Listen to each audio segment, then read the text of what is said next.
દબાણ દૂર કરવાની કામગીરી હાથ ધરવામાં આવી હતી। તો શહેરના મોતીપુરા વિસ્તારમાં શામળાજી નેશનલ હાઈવે બાજુમાં આવેલ સર્વિસ રોડ પર લાંબા સમયથી કરવામાં આવેલા દબાણને નગરપાલિકાની ટીમ દ્વારા દૂર કરવામાં આવ્યા। સર્વિસ રોડના કામકાજને આગળ વધારવા માટે પણ આ કામગીરી હાથ ધરવામાં આવી હતી। દબાણ દૂર થતા આશરે 12 મીટર પહોળો રોડ ફરીથી ખુલ્લો કરવામાં આવ્યો છે, જેના કારણે વાહન ચાલકોને અવરજવર સરળ બનશે તેવી અપેક્ષા વ્યક્ત કરવામાં આવી રહી છે। નગરપાલિકા દ્વારા ભવિષ્યમાં પણ દબાણો સામે આવી જ કાર્યવાહી કરવામાં આવશે તેવી ચેતવણી આપવામાં આવી છે।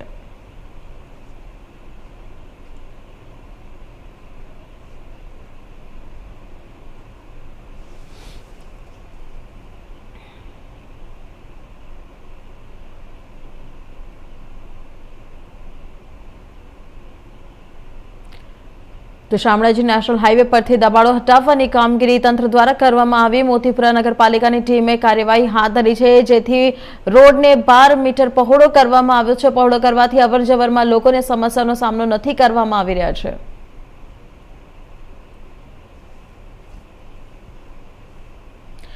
ખબરોમાં આગળ વધીએ।